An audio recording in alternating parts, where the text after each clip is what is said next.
நடப்பாண்டில் இரண்டாவது முறையாக மேட்டூர் அணை நிரம்பியதால் காவிரி டெல்டா விவசாயிகள் மகிழ்ச்சி அடைந்துள்ளனர்.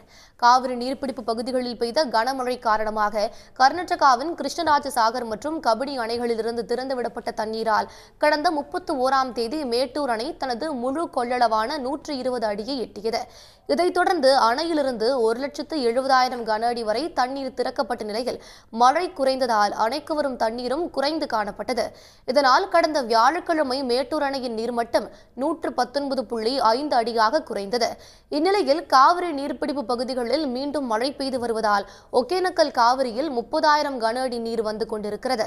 இதனால் மேட்டூர் அணைக்கு நீர்வரத்து 20,505 கன அடியிலிருந்து 26,000 கன அடியாக அதிகரித்திருப்பதை அடுத்து நடப்பாண்டில் இரண்டாவது முறையாக மேட்டூர் அணை மீண்டும் முழு கொள்ளளவை எட்டியுள்ளது. மேட்டூர் அணை நிரம்பியதால் கடந்த 7ஆம் தேதி மூடப்பட்ட அணையின் உபரி நீர் போக்கி மதகுகள் மீண்டும் திறக்கப்பட்டது. தற்போது அதன் வழியாக வினாடிக்கு 4,500 கன அடி தண்ணீர் வெளியேற்றப்படுகிறது.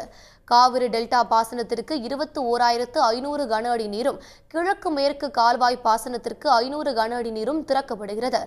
அணையின் நீர்மட்டம் 120 அடியாகவும் நீர் இருப்பு 93.47 டிஎம்சியாகவும் உள்ளது. நீர்வரத்து தொடர்ந்து அதிகரிக்கும் என்பதால் கரையோர மக்களுக்கு வெள்ள அபாய எச்சரிக்கை விடுக்கப்பட்டுள்ளது. சன் நியூஸ் வாட்ஸ்அப் சேனலை ஃபாலோ செய்யுங்கள். QR கோடை ஸ்கேன் செய்து சன் நியூஸோடு இணைந்திருங்கள்.